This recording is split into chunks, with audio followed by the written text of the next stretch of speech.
काफी ज्यादा चर्चा में रहे, चुनाव से ज्यादा अपने बयानों को लेकर भी चर्चा में रहे। दूसरी तरफ आप देखिए जलेबी वगैरह भी बननी शुरू हो गई है। पिछले कुछ दिनों से ही तैयारियां तमाम जगहों से हो रही है। बेगूसराय से बीजेपी के कुंदन जो है वो आगे चल रहे हैं। तो कुल मिलाकर जो रुझान है वो सामने आ रहे हैं।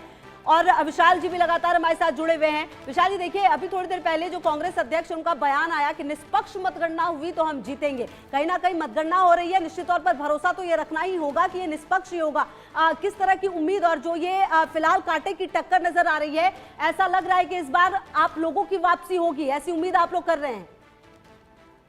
उम्मीद नहीं, पूरा भरोसा है, क्योंकि बिहार की जनता जो है बहुत जागरूक है, बहुत राजनीतिक जनता है और हरदम बिहार ने इतिहास को बदलने का काम किया है। लोकतंत्र की स्थापना करने का काम बिहार की धरती से शुरू हुआ है। तो कहीं ना कहीं हम महागठबंधन पूरी ताकत के साथ, पूरी मजबूती के साथ इस चुनाव में जनता के बीच में अपने मुद्दों के साथ उनकी आवाज को उठाने का काम किया था। तो पूरा भरोसा है कि शाम तक आप देखिएगा जिस तरह रुझान आ रहे हैं, रुझान है ये।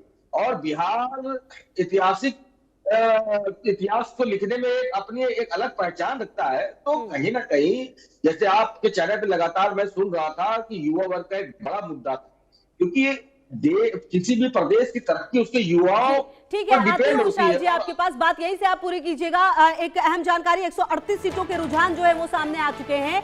138 सीटों के रुझान सामने आ गए हैं। 79 सीटों पर एनडीए को बढ़त मिलती हुई फिलहाल नजर आ रही है। जबकि अगर आप महागठबंधन की बात करें तो महागठबंधन भी 52 सीटों पर आगे। हालांकि अब रुझान में थोड़ी पीछे जरूर महागठबंधन चल रही है, लेकिन फिलहाल अभी आप देखिए, अब क्योंकि अब धीरे धीरे बैलेट पेपर 7 सीटों पर अन्य भी आगे। राहुल जी की भी मौजूदगी लगातार हमारे साथ है। राहुल जी देखिए, कॉन्फिडेंस तो अपनी अपनी जगह पर है, दावे तो तमाम पार्टियां करेंगी, लेकिन फिलहाल रुझान है, ये नतीजों में तब्दील होंगे। लेकिन इस बार का चुनाव कई मायनों में ऐतिहासिक रहा है। बिहार जिसे लोकतंत्र की धरती कहा जाता है, कि यहाँ पर कई चीजें शुरू हुई है, कई आंदोलन यहाँ के जो जनता है उन्होंने देखा है। लेकिन इस बार का चुनाव हर मायने में लगे, नतीजे चाहे जो भी हो, ऐतिहासिक रहा है इस बार का चुनाव। बिल्कुल चुनाव ऐतिहासिक रहा है। पहली बार छठ पूजा के बाद जो है कि इलेक्शंस हुए और वहाँ पे जो बाहर जो पलायन लोग करते थे वो लोग भी आए हैं और उन लोगों ने भी वोट डाला है। महिलाओं का वोट है, युवाओं का वोट है, जैन जी का पूरा मामला है।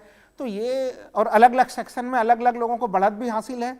लेकिन अगर हम लोग मोटे तौर पर इस समय तक जो देख रहे हैं कि आप देखिए एनडीए में कहीं न कहीं जो भारतीय जनता पार्टी है उनको घटक दलों का अच्छा खासा सहयोग मिल रहा है। जदयू देखिए 26 सीटों पर नजर आ रही है, एलजेपी 5 पे। लेकिन महागठबंधन में आरजेडी देखिए अच्छा करते हुए नजर आ रही है शुरुआत से ही।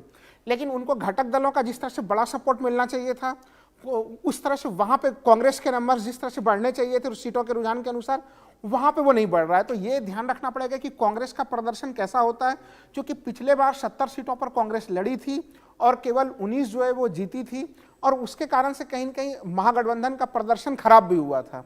तो इस बार वो स्थितियां, हालांकि अलग अलग जगहों से जो रिपोर्ट्स हैं कि